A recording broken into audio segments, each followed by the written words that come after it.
Check, check, check, check. See all systems go. Let's see here. Oh,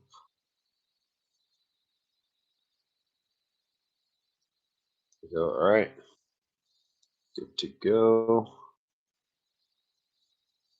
All right, guys. Welcome back to the part 3 of this Kayo 230 series that we're making here. We've already went over doing the carburetor, pulling it apart. I found a bad jet needle, swapped one out from the original carb, installed it, and pretty much right now we're just going to go ahead and wait. It's a little late right now, streaming this live out of Southern California, so it's about almost 2 a.m. right now. So we're not going to be firing up the Kayo so we don't piss off the neighborhood. But in the meantime, we're going to go ahead and bang out this rear tire right here. Kind of have everything set up so I can go ahead and pull off the rear tire. We're going to go ahead and pull off the tire from the rim. I have a good tube right here. Found one. I have like a bunch of random stuff, so I just so happen to have another 18-inch tube in stock. Got the wheel truing stand and got the dial indicator set up. Got all the tools I'm going to need. Air compressor set up. So basically, as long as I can find that nipple inside of the rim there, we can go ahead and turn this into a job. If not, there's probably a good chance. I don't know what we're going to do. I don't have any spare nipples off the top of my head. These are usually like pretty specific here, without having another China bike. So the customer did say that they tried plugging the tire already, and I really wasn't quite understanding what they meant by that. But there's a plug in the tire there. These are tubes, so it's good to do that, I guess, in the sense of keeping dirt and debris out if it was big enough of a hole. But installing a plug like that through the tire is going to actually solve the issue. There's an internal tube inside this tire here. So we're going to go ahead and pull this bad boy apart. First things first, get some of these materials out of the way. Need a, let's see, grab this 24 millimeter here. Actually, go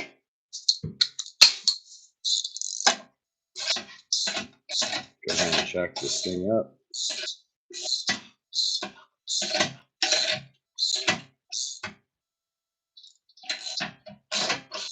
Something like that. All right. Put on the nasty looking gloves. People trip out and think that these are my fingers.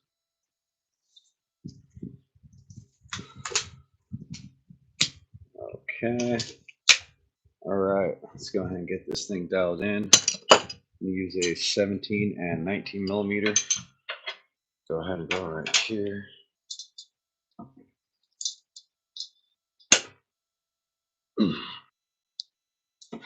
Damn, this fucker's tight.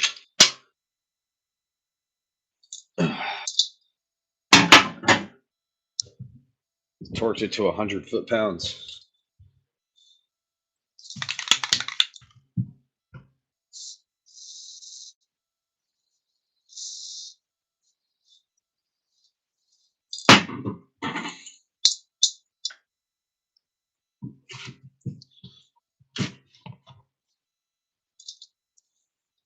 Nice.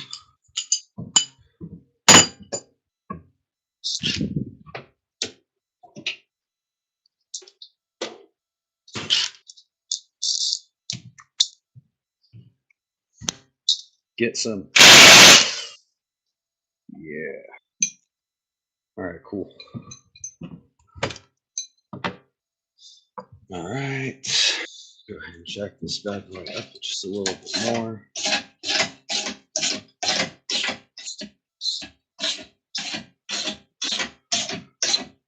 Okay, cool.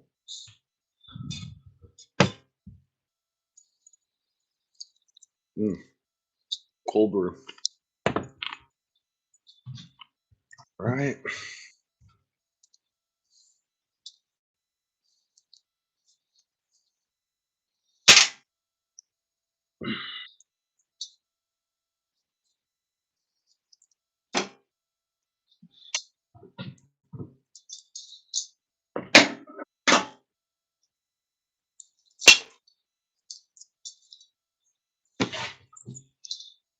Okay, a wheel spacer. Got a little wheel spacer right here. All right, cool.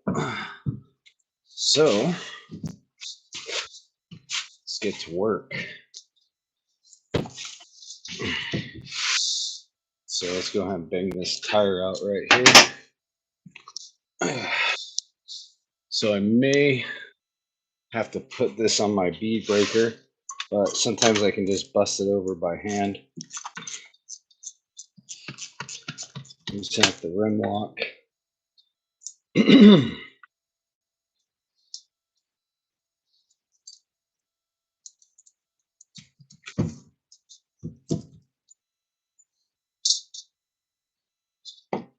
Okay.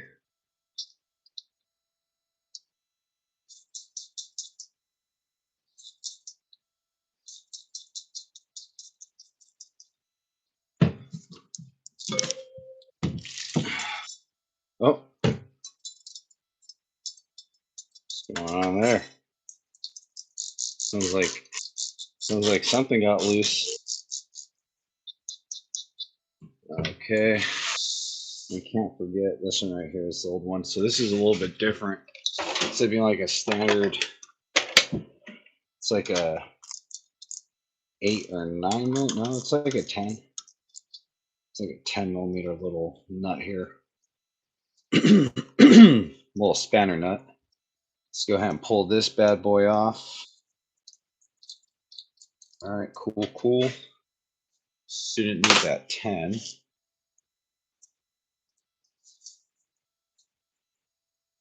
All right, go ahead and put on some gloves. So when working around sprockets, this sprocket's not too bad. This is actually like really good, but they still get pretty sharp. So you definitely want to have some gloves on so you don't jack yourself up. And I'm going to see if I can break the bead by hand. If not, I'm going to have to go.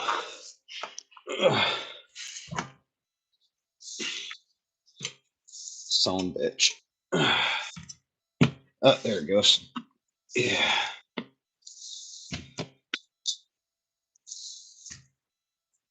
There it is. Okay. All right. Can I break this side though is the question. There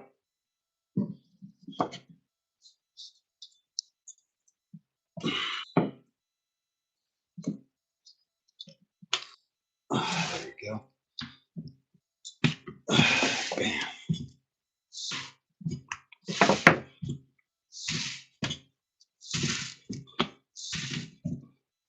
Okay, break the bead by hand.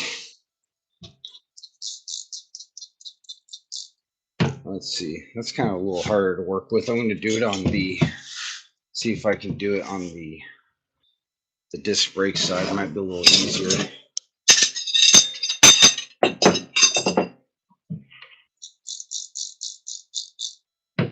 Okay, and then typically I like to start right where the valve stem and the rim lock is. So I'll kind of come over here, kind of set up some spoons, some irons, if you will.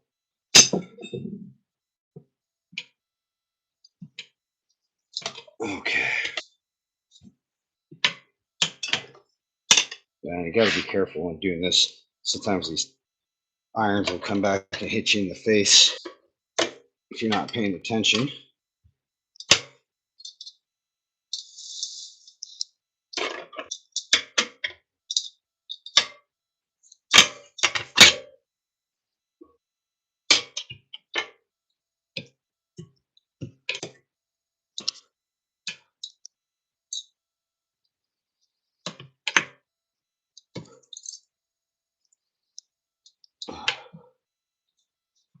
There we go.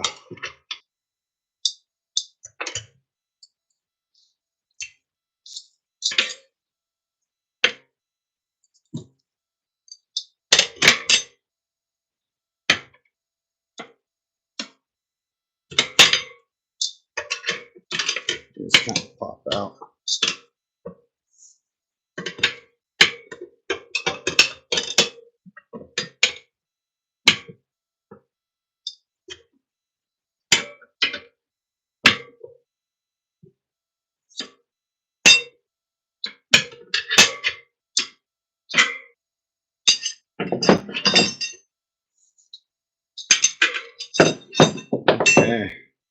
That's how we change, bust the bead and get the tube out in the backyard here without a tire machine.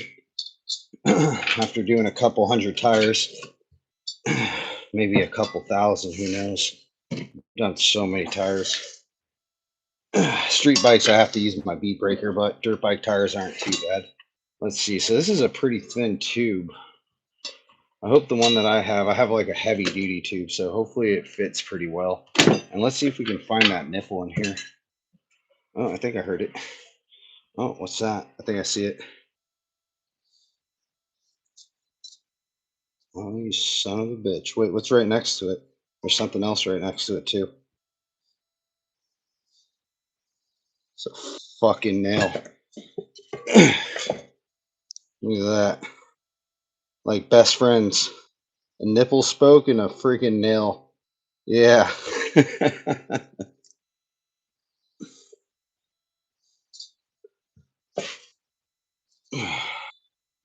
Interesting. That's kind of funny. So let's go ahead and pull this out so we don't poke ourselves. Oh. Go right here. Get our nipple. And then we're also going to go ahead and, so this is kind of the culprit right here, this little bad boy. Looks like this is what did our customer's tire in right there, was this.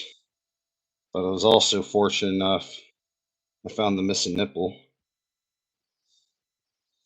Looks like it's okay. How do the threads look? They look okay. Should be fine. Should be good enough. I mean, it's a Kayo, so nothing too crazy.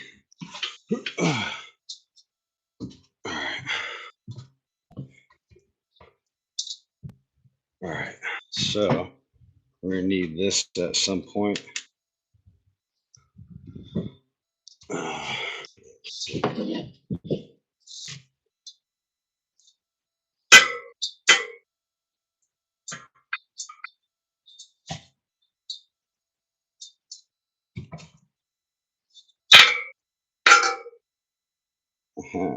Rim lock. So this one looks like it's pretty good condition, relatively new. Not too much corrosion. Very nice. Let's set that over there. All right, so since we are going to go ahead and true this tire, go ahead and take off this rim band right here. We'll be reusing that. So this is probably junk right here. We're going to inspect the inside of this tire. Hopefully this plug, let's see. We got a plug right there. Hopefully, it shouldn't be too bad. We'll find out right now when we take off the tire. We got Chris Davis. Watch your fingers doing sprocket up. Yep. Dirt Biker TV1 has a tire stand he made and sells them. It's pretty cool. I might have to check that out. Usually on these dirt bike tires, I can get away with just using my hands and using my my Motion Pro tire irons. This is like kind of my go-to. I do have a somewhat different setup for like if I were to do motorcycle rims or whatever. I have like a Harbor Freight bead breaker, but I have like a little box here that has all my, I forget, one of them here has all my tire tools in it, basically, so I don't damage the surfaces of the rim. But on this Kayo with a nice, pliable tire, usually this is how I get away with it. But I'm thinking about, I was almost thinking about buying one of those bead breakers. They like clip onto the rim and then it like you tighten it. It has like a bolt that basically breaks the bead. But I don't know. It's not really practical, I guess, in the sense of I don't want to cause damage to people's rims or anything like that. But yeah, thanks, Chris. Appreciate the support, brother. Definitely look into that. Maybe if the shop expands, if I do enough tires, it might be a good reason to upgrade and get the tooling. I almost thought I used to have a shop. I had like a $2,000-$3,000 tire machine, a $3,000 balancer. I sold those when I left my shop. This is more of like a hobby now, working on bikes versus, the stuff that I used to do back when I had my own shop in Ontario. But let's go ahead and get to it. I want to finish pulling off this tire here so we can essentially check. Let's go ahead and put this last little nipple in. Okay. Go right here.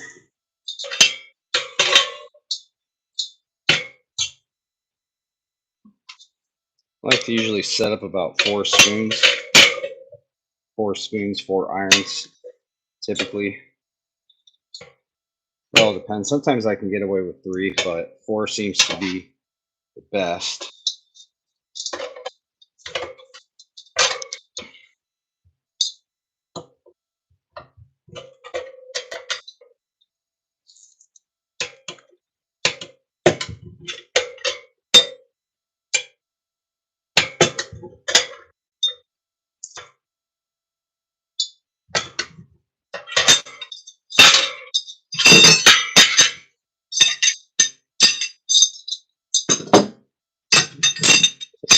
That's how I pull off the tire right there. Okay, so let's take a look at the inside.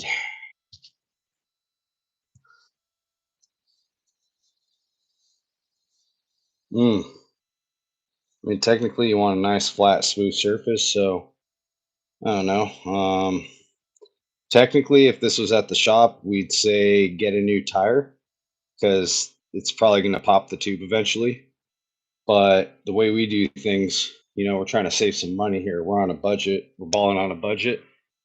So let's see if I can hook the customer up. Maybe I'll just fuck, I don't know. Maybe I can just clip it right there, make it a little bit down. You don't really want anything protruding out, even if it is kind of soft like this. The fact that there's a tube in here, it's going to eventually pop it, or it could. The other thing I'm kind of concerned about is this is what it's kind of like a low profile tire here. It's a 110/90 on 18. I wonder if the tube I got is going to fit this thing. Either way, let's go ahead and set this bad boy up so we can get her trued up. So let's see. Shouldn't need gloves, right? Meow. So we'll see how far in depth we got to get at truing this. I don't think we're gonna have to get too crazy. Got some tools. Let's go. Use this bad boy. Oh no, looks like I cut myself. Ew. Yeah, see, that's why you gotta wear gloves. It could have been a lot worse. I must have tagged my finger on the sprocket there. Gotta be careful. Can't even feel it through the gloves though. It's a good thing. All right, cool. So let's go ahead and put this in. I kind of, is that a wheel spacer right there? Or is that part of the bearing?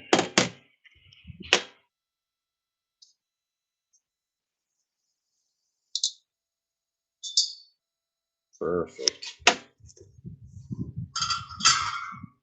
Okay. Looks about even. Okay.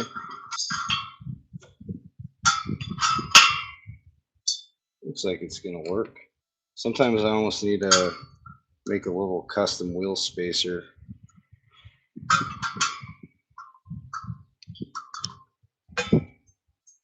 No, that's in there solid. Let's see what happens once I tighten this up right here.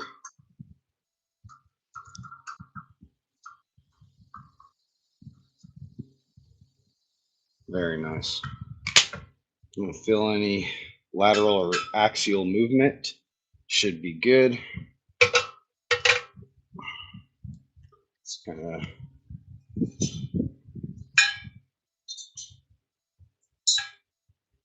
oh, this thing's bent as shit. Well, I was kind of hoping for the best, but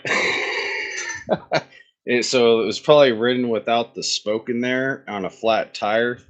And yeah, hold on, let me see if, let me do this at least. So we'll go ahead and get a little carb clean. Where's that loose spoke at? I can hear it. It's around here somewhere. Where is it at? Oh, I hear it. Where's that fucker? Oh, there it is. Just put a little bit of carb clean. Kind of wipe these spokes off a little bit. So it looks like, yep. Does it go behind? Goes behind, behind. So it should go behind and behind. So that's perfect. Gonna wipe that out. It's pretty clean, not too bad. Just, China bikes, the spokes constantly come loose on these things. So what I like to do, just a little bit of grease. A little bit of grease kind of helps. If I was relacing, I usually put just a little bit of grease on all of them. On a race bike, not really necessary or something you want to do, but on a bike that's going to be kept for, a long period of time, and you do pretty much lack of maintenance, and it's kind of harsh conditions and abused, putting a little bit of grease is going to save it in the long run. So let's just put that one spoke on and see.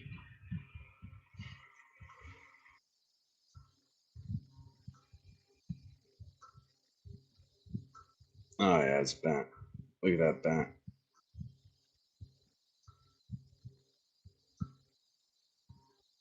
It almost sounds like the bearings are messed up too. What's going on here? I hear something like, hmm. So where's our loose guy at? So that's the one too that we should mark. Forgot about that. Let's go ahead and mark it. Find out where it went. These are all pretty tight. Is it this one? Is this the one with grease on it? Yep, looks like the one with grease. So go ahead and go right there.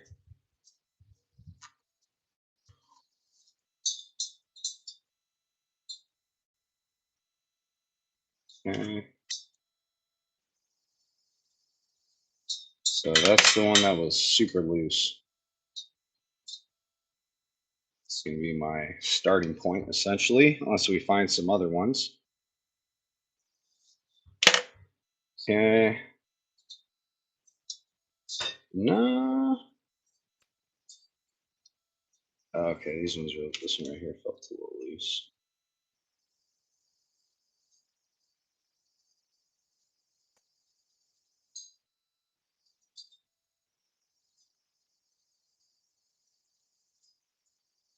Okay, so it's just mainly, honestly, it looks like none of them really came super loose, which is really good.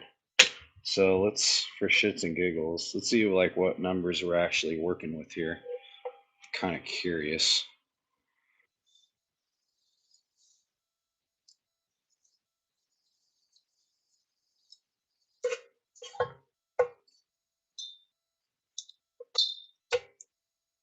Okay, it should be pretty solid right there. Yeah, close enough. And if you're watching my other video, I don't typically recommend using, if it was like really nice or fresh brand new rim, you'd almost want to have a felt tipped pad on your dial indicator, so it's not a steel tip against a freshly anodized rim. Go get a sweet spot right there. Not super critical. Most of the spokes are pretty tight and feel like they're at tension, but we just want to see. I know there's a bend on this side of the rim, I think on the sprocket side. So let's just see.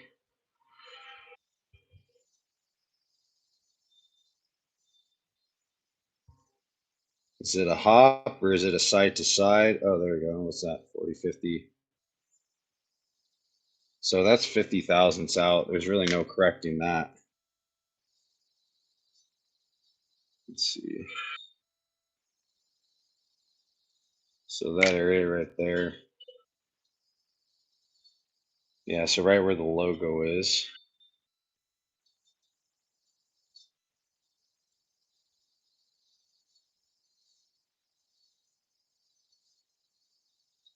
It's pretty straight for the most part. We just passed a really loose one right here. That's the one that was originally loose. So there's not too much bendage going on right there.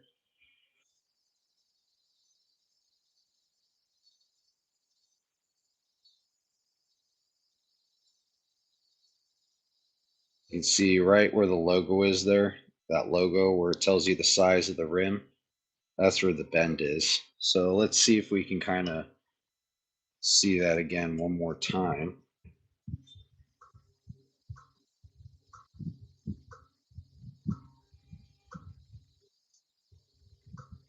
Yeah, it's just mainly the lip.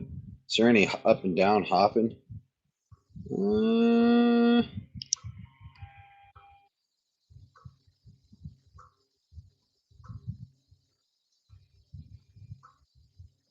just from eyeballing it, I don't see like a tremendous amount of wheel hop. It's probably pretty good. I think it's just the rim band is bent to the side, and that's pretty common. Usually, if you don't have any air in the tire, or it's like more of a low profile tire, that's typically what happens. So let's see here. If you really wanted to, you could also maybe check. Let's go ahead and see. We can kind of check wheel hop. So it'll come like this.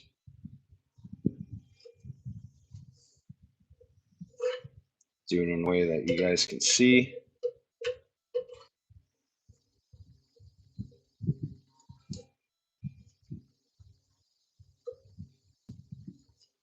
Reposition the stand a little bit.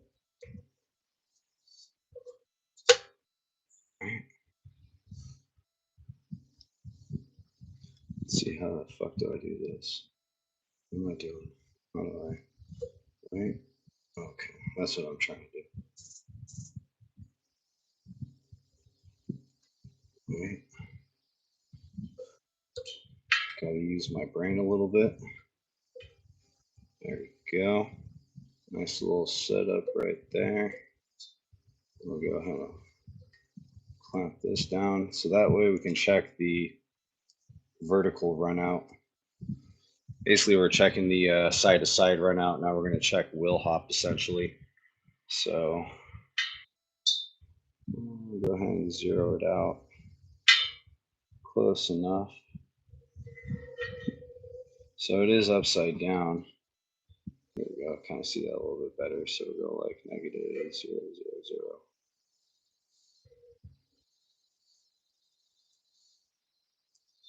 Usually within anything within like 20 thousandths, 30 thousandths, especially on a China rim, is going to be pretty good. 15 thousandths, not too crazy.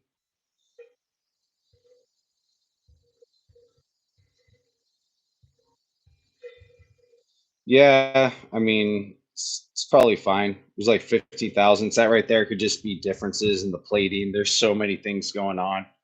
Uh, if you know, if you're seeing like a big wheel hop is going to be like anything over 50 thousandths, 60, 70 thousandths, you're going to see like a fluttering effect, which that usually you'll feel that a lot more. A side to side run out, you can kind of feel if it's like really bad, but typically it's more that wheel hop.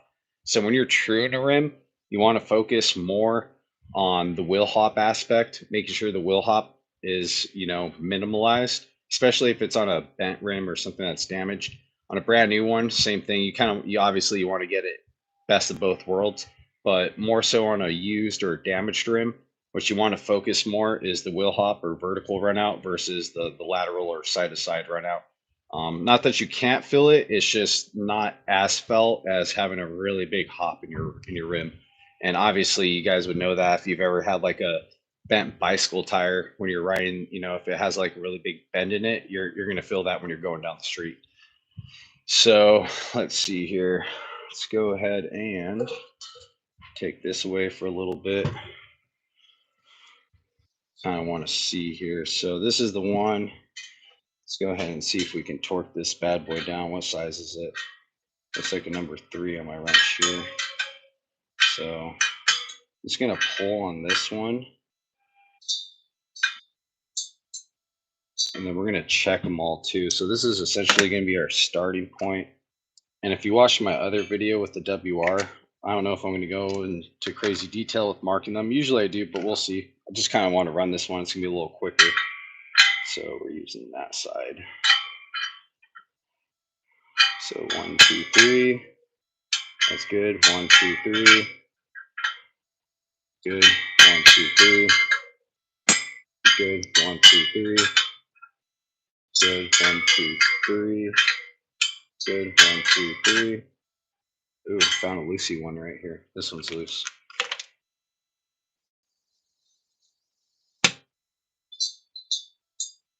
There we go. 1, 2, 3. There we go. 1, 2, 3. 1, 2, 3. 1, 2, 3. 1, 2, and 3. All right, so this is the original one. We just passed it right now. So once you pass your original one, we landed on the one right after it. So we're gonna go ahead and start on that one. 1, 2, and 3. Oh, this one right here is pretty loose. Oh, it's hell. It looks like all the, so that's gonna be pretty common. You got to be careful. So because the rim's so bent on one side and I'm tightening up, I'm noticing already all the spokes on the drive side of the sprocket are fucking loose. So what I'm gonna do is probably induce more wobble into it by doing this. But that's kind of the only way to tighten up all your spokes. It's kind of like either replace the rim band, or this is like, if you want to go right, it's obviously not going to be perfect. It should work and they shouldn't come loose, especially if I torque them down good. But the fact that this rim is bent, it caused all these spokes to be loose on this side. So now when I go and tighten them, it's going to start to pull the rim in one direction. It's going to throw it all off, and it'll just be more prone to getting loose in the future. And that's really common on like a Chinese rim. If you run them without a good tire and a good tube, tip and check the spokes, typically they go to shit pretty quick. So that's kind of what I'm seeing here. We'll try to see if we can get by. So what was it? This one was that one, then 1, 2, 3, and then 1, 2, 3, then 1, 2, 3. So it was this one right here that was kind of, yeah, that one right there was loose. So far it's all on the drive side. All the spokes that are loose. 1, 2, 3. Yep, tight. 1, 2, 3. 1, 2, 3. 1, 2, 3. Almost seems like it's kind of bent. 1, 2, 3. 1, 2, 3. 1, 2, 3. Oh, here we go. Got one on the. Okay. 1, 2, 3. So now we're on the second spoke from where we started. And essentially we should be able to, once we do this last round, we'll have hit all the spokes on the rim. So good. 1, 2, 3. 1, 2, 3. 1, 2, 3. 1, 2, 3. 1, 2, 3. 3. 1, 2.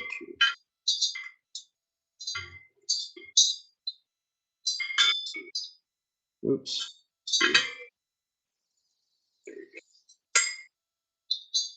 Two. Shit. See, they're all starting to get a little cattywampus loose. 1, 2, 3. 2, 3. 1, 2, 3. 1, 2, 3. 1, 2, 3. 1, 2, 3. 1, 2, 1, 3. All right, cool. So that's essentially all of them. Let's see what we did. Did we break anything?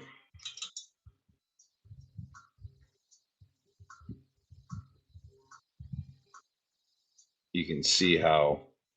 So what we did is we made that bend in the rim. It's a little bit more pronounced now. Instead of, because now all the spokes are tight, so it's pulling. Those spokes are pulling up against the rim band. When they were all loose, the rims, kind of contorted in one position. So now that it's being pulled, you can see it's pretty. And I wonder if the bearings are damaged too. Makes me kind of, or oh, you know what that is? That's probably the bearing spacer, wheel spacer, hub spacer, bearing spacer inside the hub. That's probably falling every time it rotates over. It almost sounded like there was a bad bearing on the inside. But yeah. So it's actually looks pretty decent, to be honest. Looks pretty straight. It's just that bend in the rim. I wonder if we kind of straightened it out a little bit. It looks pretty damn straight to me. It just has that bend in the rim. So we might have saved it.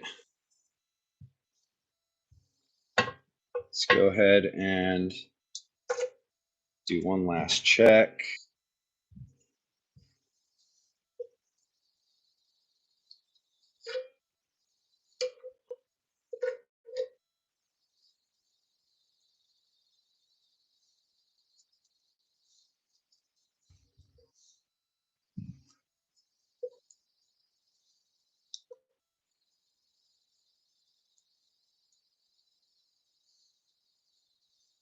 To go just a little bit more.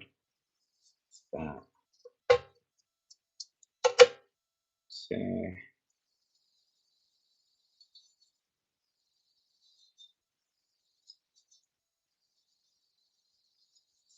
Probably.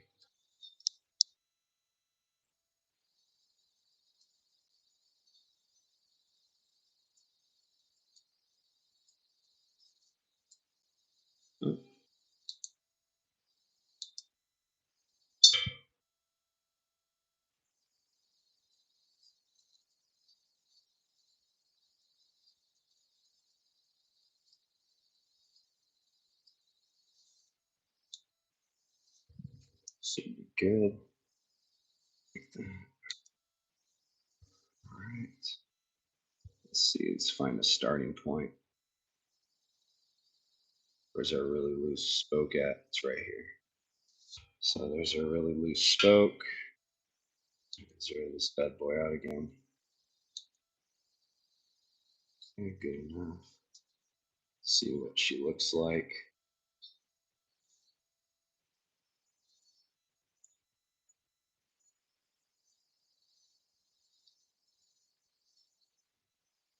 Yeah, just in this area right here. That's where the bend is.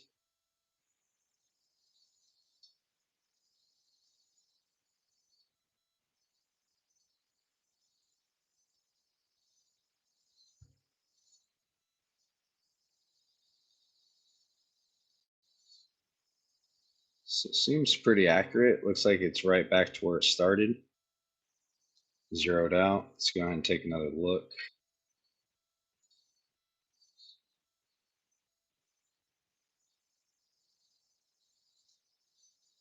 So it's just in that area, and then it bends back the other way. Wonder if that's so going out that way. So that would be, I need to almost have to loosen up the spokes on this side and pull it out. But usually on a rim that has a really big bad bend like that, it's, we're not really, we're only doing a basic trying to fix this. The customer wanted me to, I could charge them, probably another hour and we could really get this rim dialed in if we want to.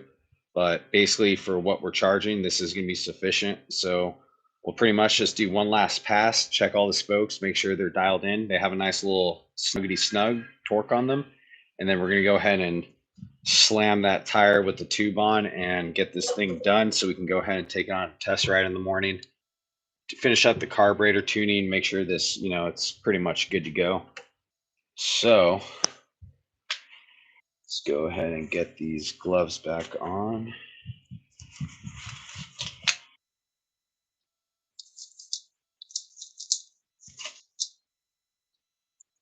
Cool.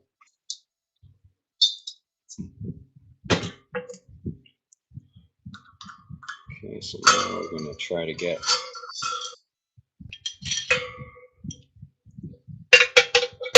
oh no, dropping shit. Oh. No, not my axle shaft. Yeah. The gloves are a little slippery. I think I put them in the wrong way. Kind of feels like a condom on the inside. Okay. Ugh. Let's see here.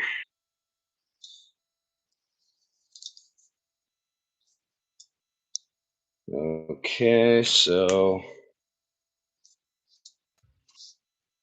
all spokes should be good. Put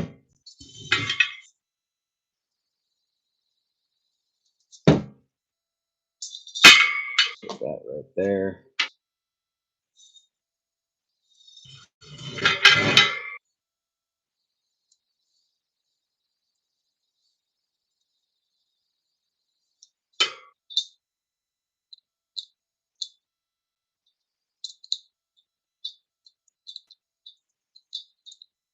Okay.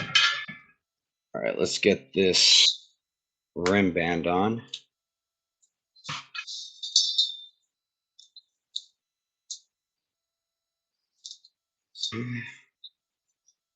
Let's basically line up the valve stem hole. Okay, cool. Now usually I put it like that. Tire, we're gonna lube up. So what should we do about that? This right here. So we're trying to save the customer some time and money. So we're not going to put any more time into fixing this bike because we could probably just keep going and fixing it. So at this point, we're just going to do the bare minimum. Try to get, because realistically, just put a new tire on it, but it's really nothing to do in this case. Let's see if we can come in from this way.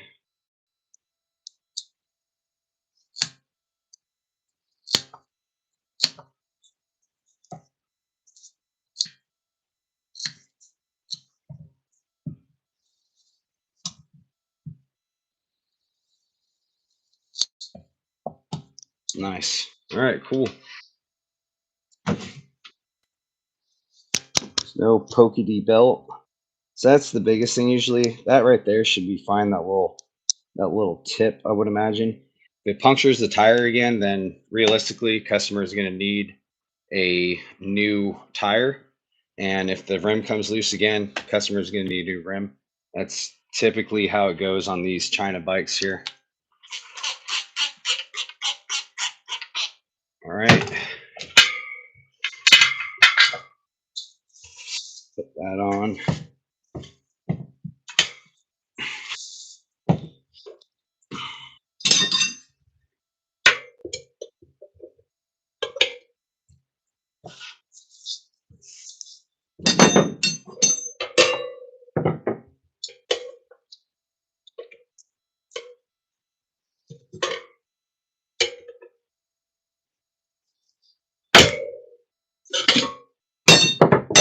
Okay, cool. Now, time for the next tricky part. See if we can fit this big ass tube inside.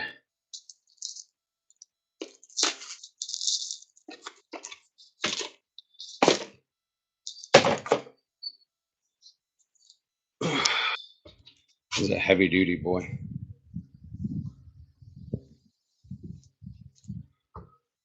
Okay.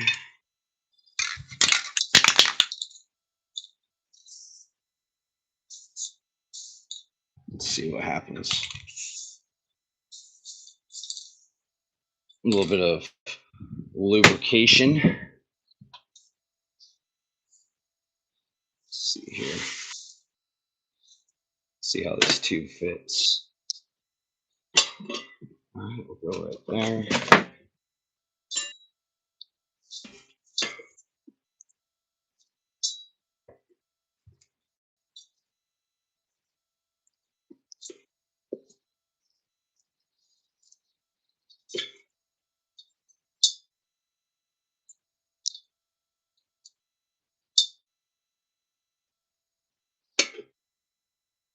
And I can't see. Phone's in the way. Oh, wait. Get it. Oh, there it is. Bam. Okay.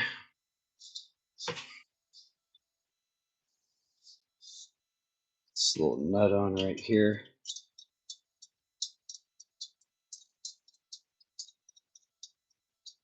All right, cool.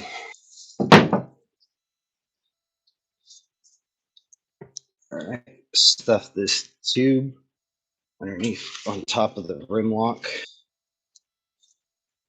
Bead lock, rim lock, same difference.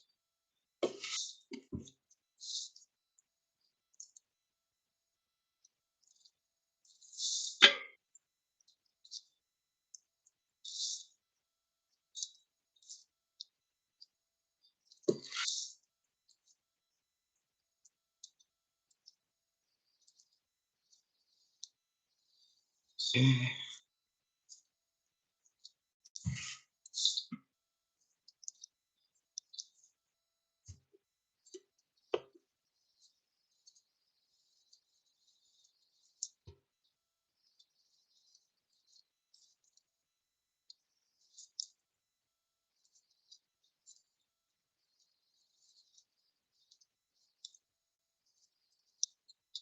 Okay. Hit it with a little bit more lube. And then we'll start on this side right here.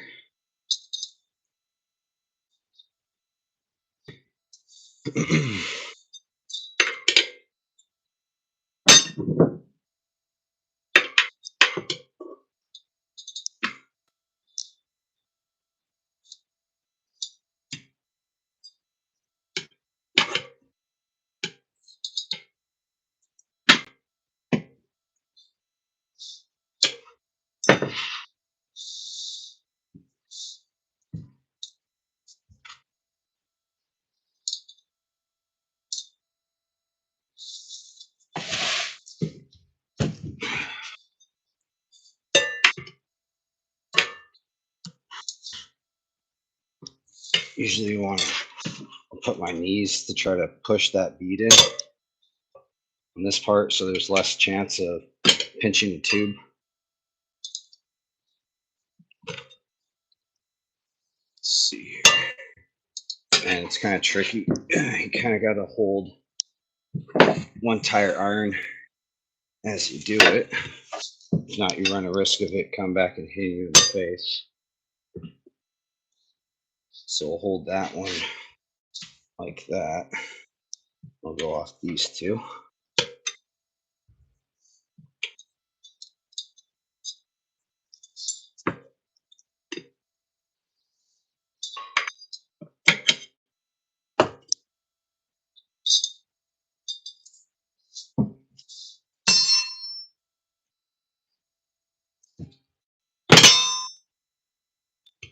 Okay.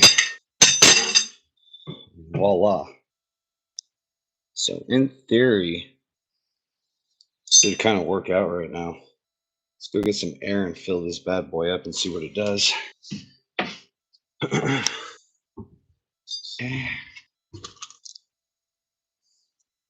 BRB.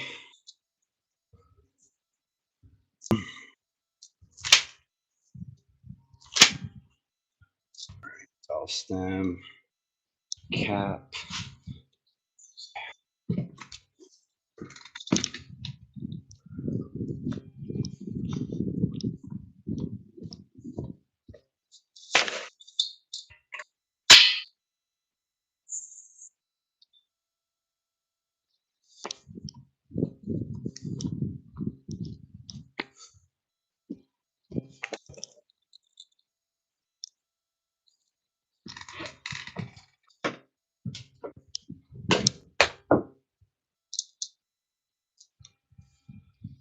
Okay. So let's see where we're at really quick.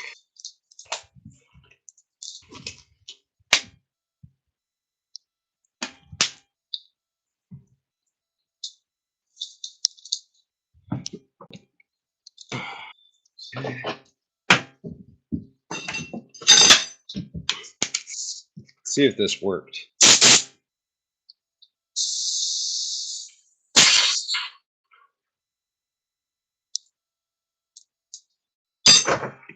Let's see here.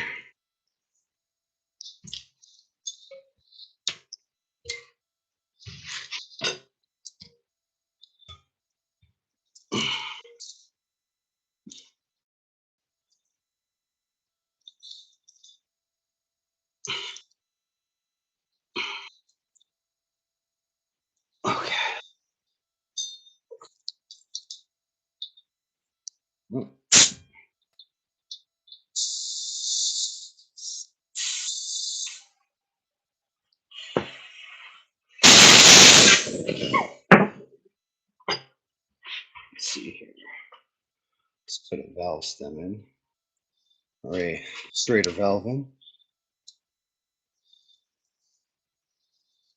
Okay.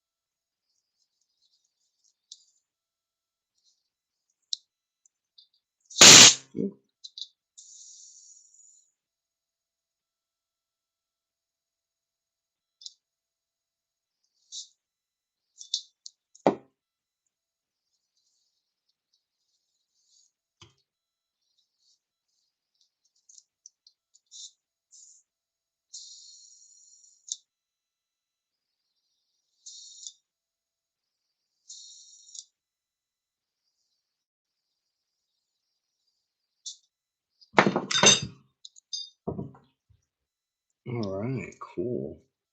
Looks pretty nice. Spokes actually feel nice and tight now. Tension feels pretty dang good. Not bad. So we'll check in a couple hours, probably in the morning. We'll double check, make sure our tire is holding air. Put about 18 psi in it, so it should be good. Usually, if it doesn't leak out immediately, it should be fine. We'll go ahead and hook the customer up. Technically, you don't want these sticking out too much.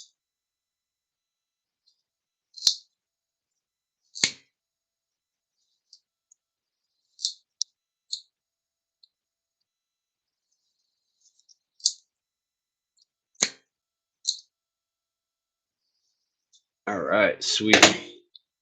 Okay. So yeah, that's pretty much it. I think we're able to save it. We got a new tube in it, reuse the tire, fix the spokes, trued it as best as it's gonna get with the damage, and it's really not that bad of damage, but it's enough damage to where it's gonna prevent it from being perfectly straight. But it's a Kayo. We're not racing. Should be good enough. So let's go ahead and tighten up this rim lock. Let's see.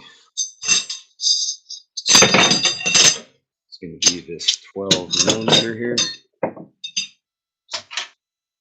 Okay.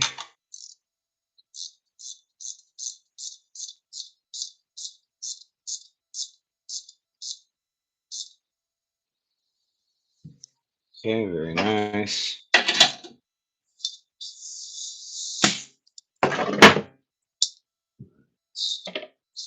Gosh.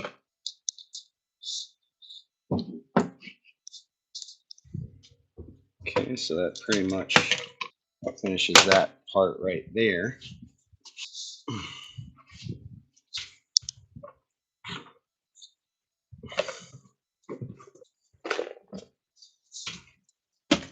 Okay, so now it's time to get the rear tire on. Put this outside. Okay, rear tire time. So just do a little bit of cleaning here. Doesn't look like this axle's too bad.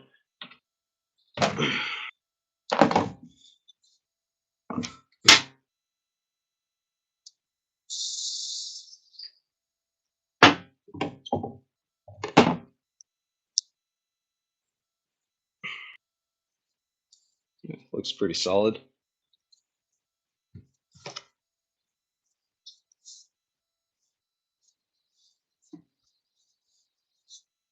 Kind of clean this area out right here. Okay. Should be good. Go ahead and re-grease this spacer right here. So we have axle holder. This one's a little dirty.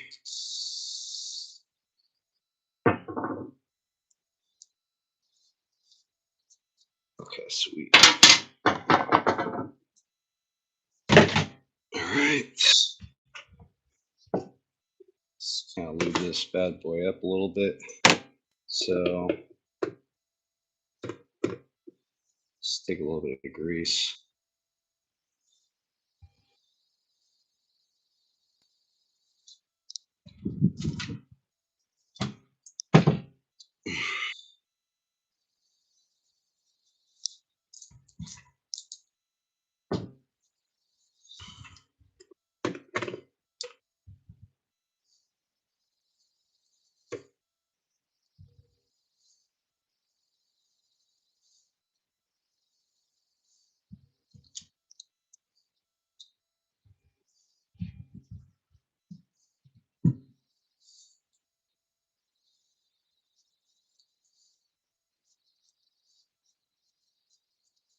Kind of wipe away the extra grease.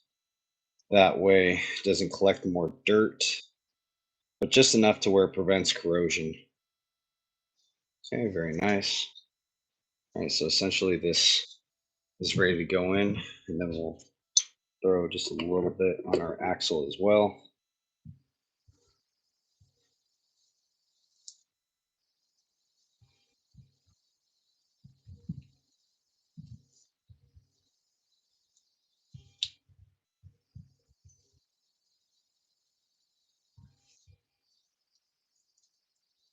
And if you notice, I'm kind of leaving the ends there free of grease, and that's because that's going to actually be in the swing arm section, and that's not really lubricating anything. It's just going to attract more dust and dirt.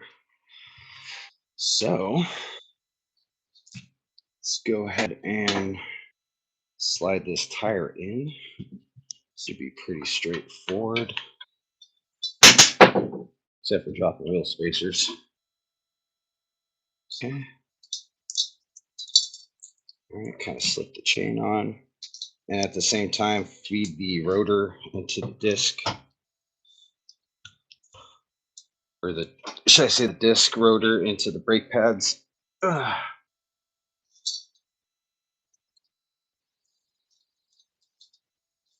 There we go.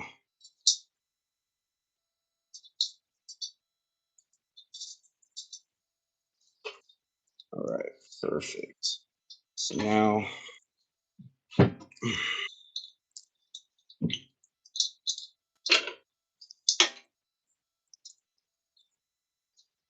gonna go like this.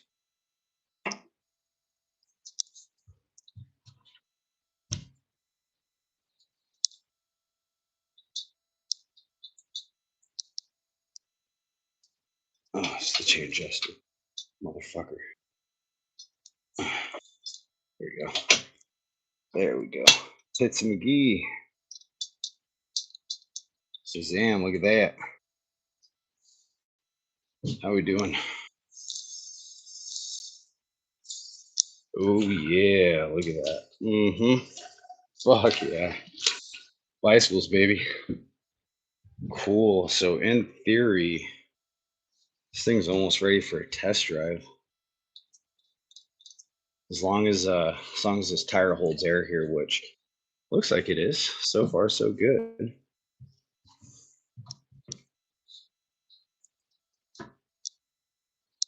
Yeah, feels solid. All right, let's go ahead and wrap this up because we are getting low on battery. Okay, put a little bit of blue Loctite on the axle threads. Okay, and then take our nut here.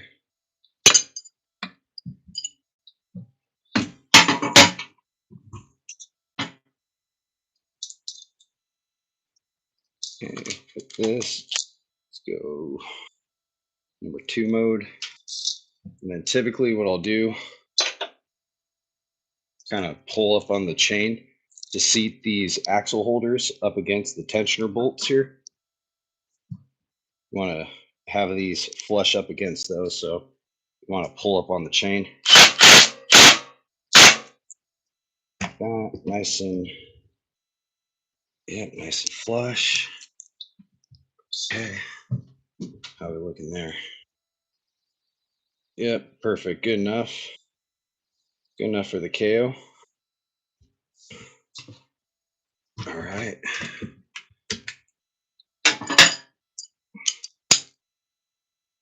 Let's go ahead and hit this really quick. Torque it up.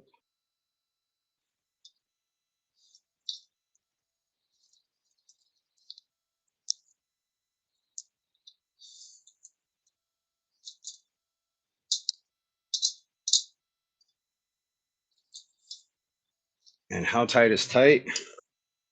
Just want to go until it just about stops. You know, you're not trying to. I mean, it is a KO. Hold on, I'm trying to get that good camera view. So while holding it so it doesn't move, kind of. Yeah, like that. That's good. Mm-hmm.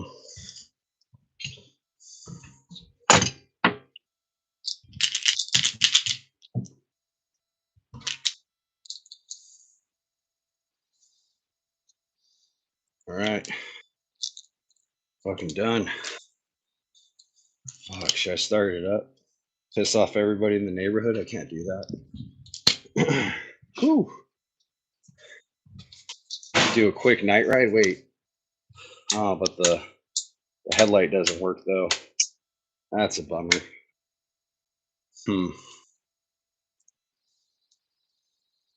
Kind of want to take this thing on a night ride. Go do some wheelies. Make sure everything's working. Do the carburetor tuning tonight. Yeah, I think it should be good.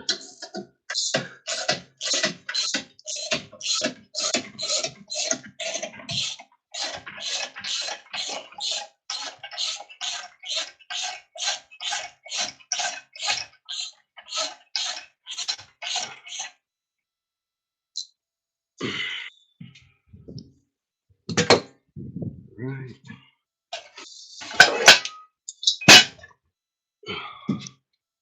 Okay. I mean, realistically, this thing's ready to go. I like that.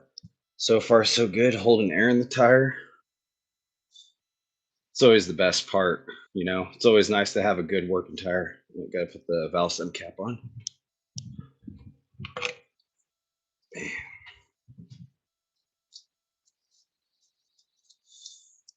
Attention to detail. That way, dust and dirt doesn't get in there and accidentally depress the Schrader valve and let air out of your bike. It'll typically happen when you're off-roading.